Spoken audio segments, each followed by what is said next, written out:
네, 여러분 안녕하십니까? 기팔공 경영학 문제풀이 과정의 조여은입니다. 여러분들 오늘은요, 우리 두 번째 관리 파트 한번 들어가 볼까 합니다. 그래요. 여러분들 우리 지난 시간까지 생산 운영 관리의 첫 번째 큰 주제인 설계 파트를 끝을 냈다면요. 오늘은 이제 두 번째 관리 파트 한번 들어가 보도록 할게요. 관리 파트 한번 봅시다. 우선 뭐 들어가기 앞서 가볍게 좀 개념 좀 체크합시다. 우선 여러분들 우리가 이제 관리 파트의 가장 첫 번째 해야 되는 게 뭐냐면요. 우선은 일단 수요 예측을 해야 되는 거죠. 우리가 총괄 수요 예측, 총괄 뭐 수요, 총괄 생산 계획 뭐 이런 이야기를 하는데 그때 수요 예측하는 방법에 양적 방법과 질적 방법이 있다라는 거, 요거 일단 기본적으로 좀 알고 있어야겠죠. 자, 여러분들 우리가 수요 예측에 한번 봅시다. 양적 방법과 질적 방법에 대해서 한번 살짝만 정리 좀 해봅시다. 제가 요 가져온 게 있어서 이걸로 한번 정리해 봅시다. 자, 양적 방법과 질적 방법의 기법은요. 여기 있네요. 자, 이렇게 한번 해봅시다. 우선 이렇게 할까? 질적 기법의 대표적인 것들 한번 적어볼게요. 질적 기법의 대표적인 것들. 자, 질적 기법의 가장 대표적인 게 뭐냐? 델파의 기법이죠.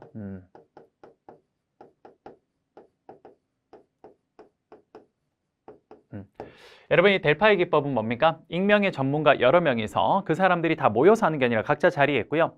그리고 진행자가 서면으로 그 사람들한테 이런 질문지를 던져서 그들이 익명으로 그걸 답을 합니다. 그렇게 해서 보내주면 진행자가 그거를 쫙 다 모아가지고 다시 그 종합된 의견을 다시 보내줘요. 그럼 이런 과정을 피드백을 여러 번 거치는 과정에서 전문가들의 의견이 점점 하나로 일치가 돼요. 이렇게 해서 가는 게 바로 델파의 기법입니다. 그쵸? 그 다음 두 번째, 판매원 의견 종합법이라는 게 있어요.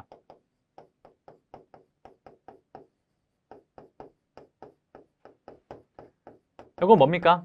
그렇죠. 이제 아무래도 실제 현장에서 판매하시는 분들이 가장 현장을 좀 잘 알죠. 그러니까 그런 분들이 기본적으로 요즘 수요가 좀 올라갑니다, 내려갑니다 이런 것들을 설명을 해줘서 그들의 의견을 종합을 해서 수요를 예측하는 것. 이게 바로 질적 기법의 또 대표적인 방법이고요. 또 뭐 있냐면요. 패널 동의법이라는 게 있습니다. 이건 여러 사람의 위원회 사람들이 모여서 패널 동의법. 위원회 사람들이 모여서 그들이 이제 합심해서 이 정도 되지 않을까요? 라고 이야기를 하는 거. 그게 바로 질적 기법이 됩니다. 그렇죠? 자, 그 다음에 두 번째, 양적 기법 한번 살짝 볼게요. 양적 기법에는 어떤 것들이 있냐면요. 첫 번째, 이동평균법. 여기가 좀 많죠? 자, 쭉 한번 정리해 봅시다. 이동평균법. 그 다음 두 번째 뭐 있습니까? 지수평활법.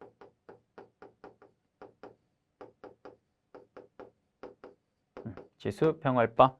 또 뭐 있습니까? 그렇죠. 추세분석법.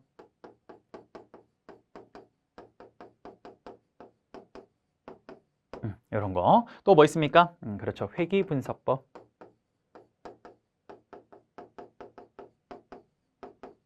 회귀분석법. 또 뭐 있습니까? 투입 산출 모형 같은 것들. 오케이.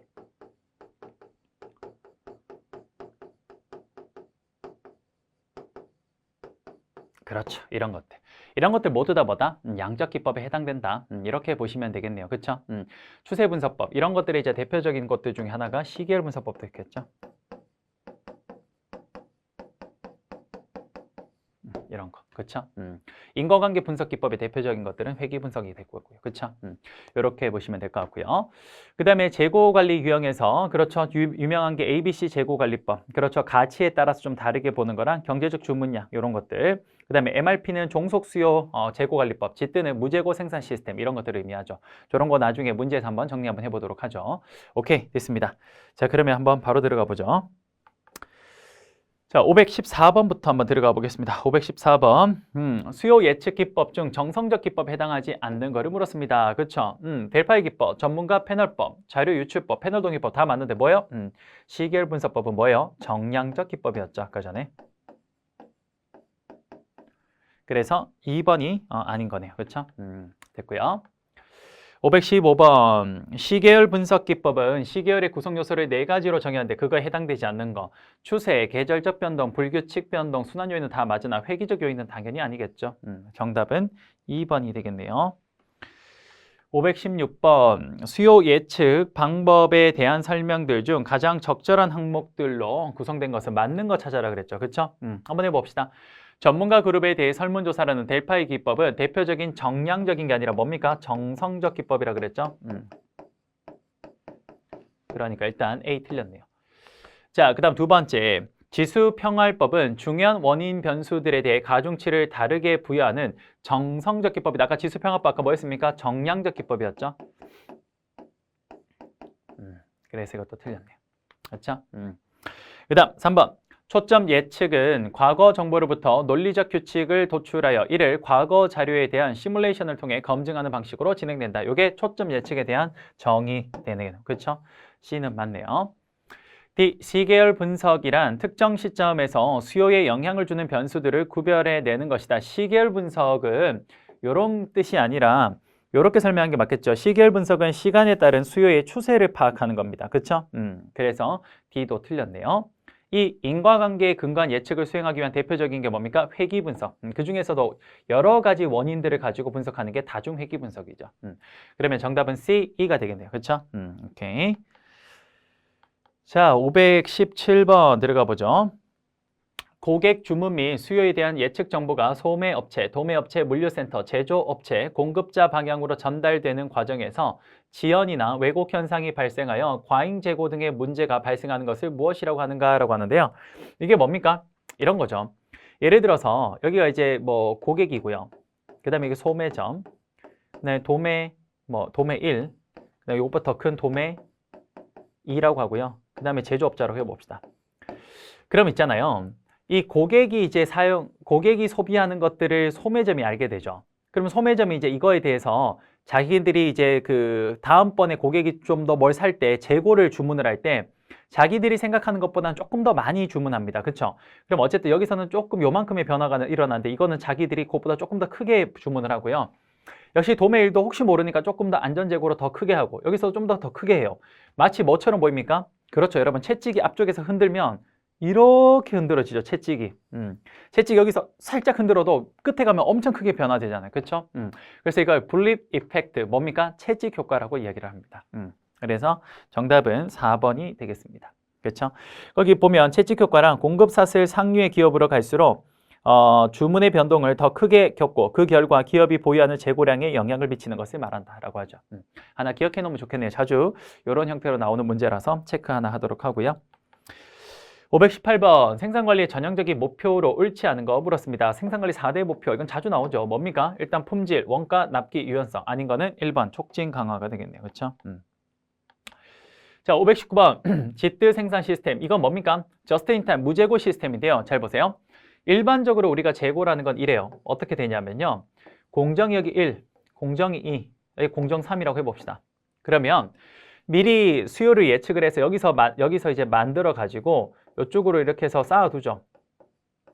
그럼 2가 이제 그거를 다시 작업을 해서 3번에다 넘겨주면 여기 또 쌓아질 겁니다. 그렇죠?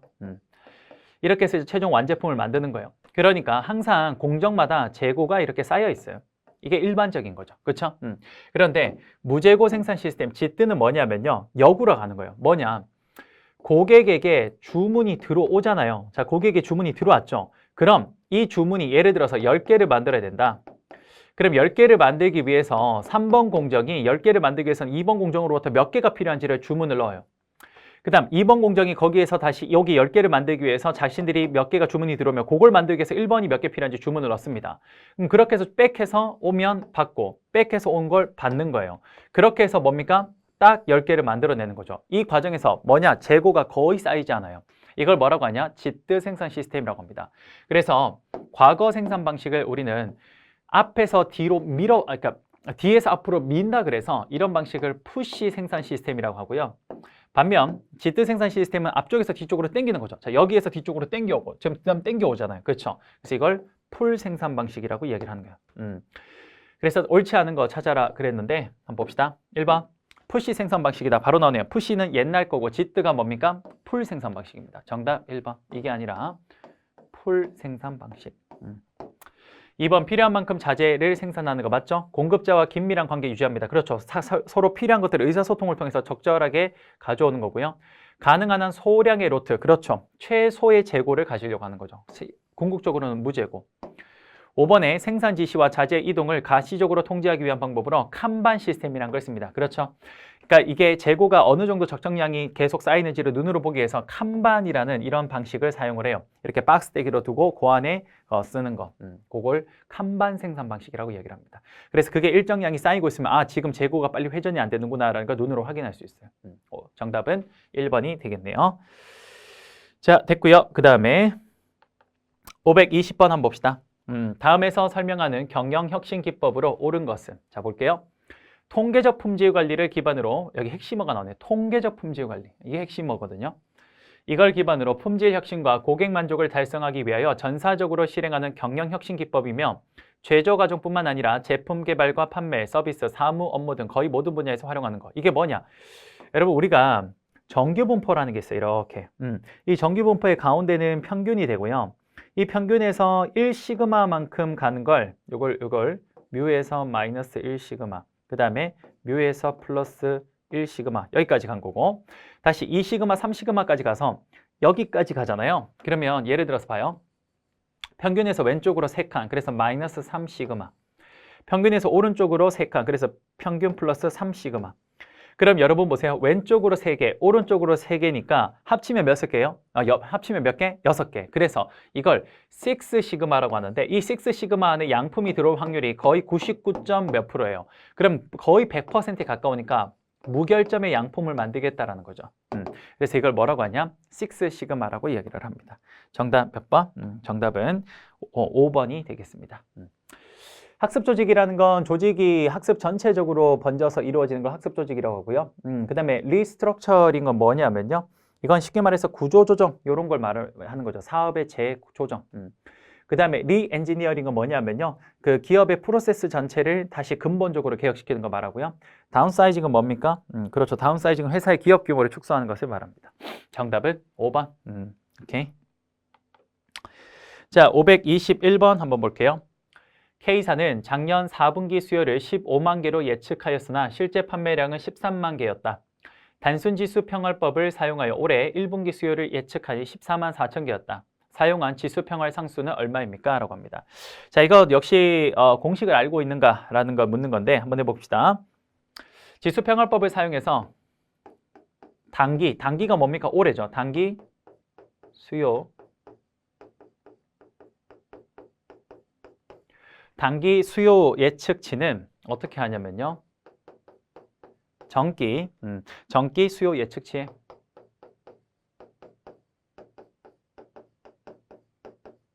여러분 제가 지금 지면이 부족해서 일로 갈게요. 플러스 알파가 이제 지수 평활 상수거든요.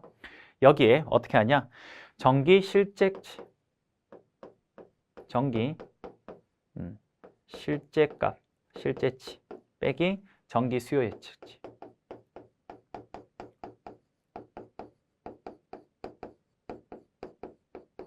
이거예요. 자, 그럼 한번 해봅시다. 자, K사는 작년 4분기 수요를 15만 개로 예측했대요. 그러면 전기 수요 예측치가 이게 15만 개. 그럼 여기도 15만 개. 근데 실제 판매가 몇 개? 13만 개. 13만 개. 그쵸? 그 다음에 올해 1분기 수요 예측을 하니 얼마요? 14만 4천 개래요. 그럼 단기 수요 예측이 14만 14.4 그쵸? 만 개. 그랬을 때 요거 구해라는 거죠. 그쵸? 한번 해봅시다. 어떻게 해야 돼요? 14만 4천 개.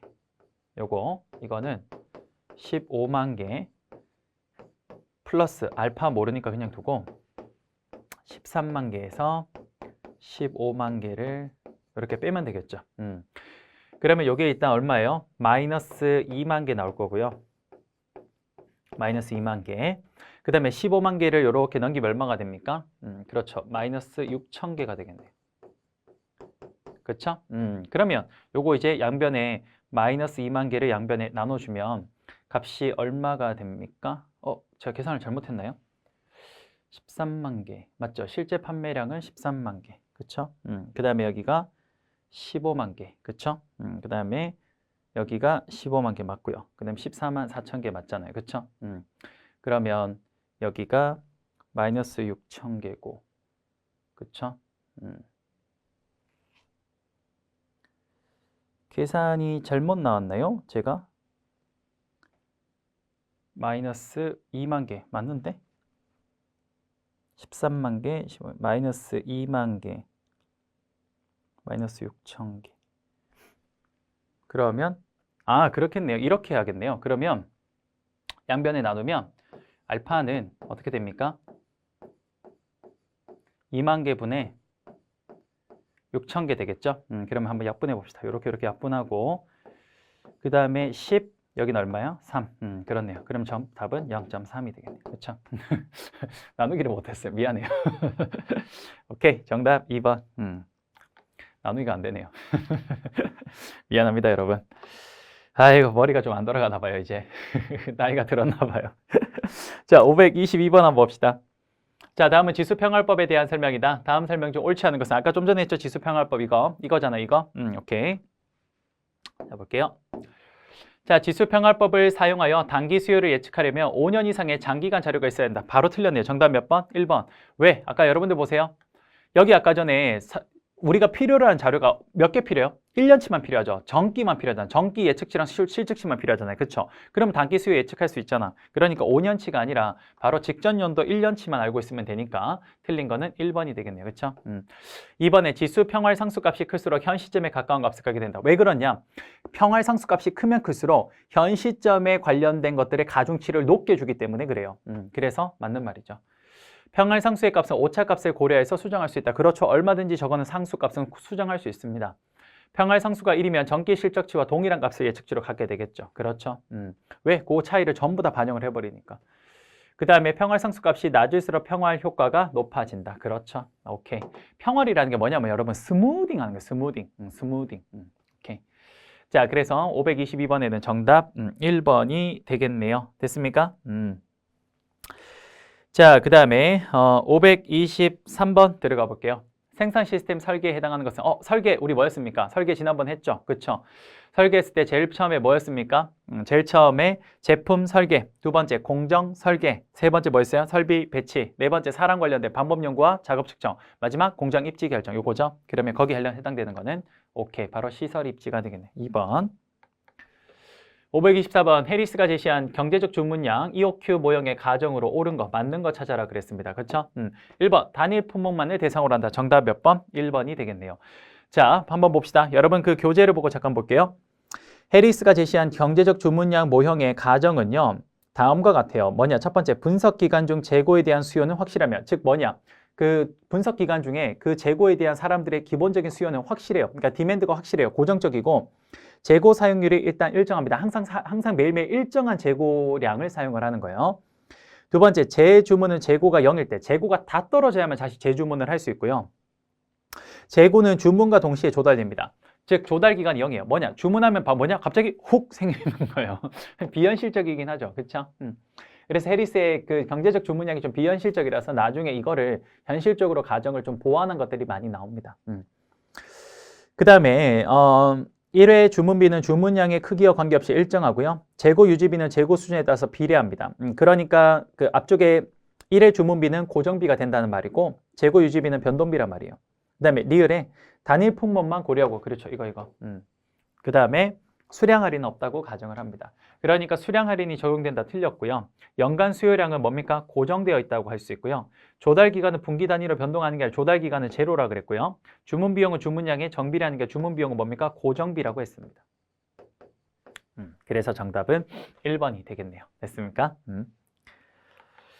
자, 525번.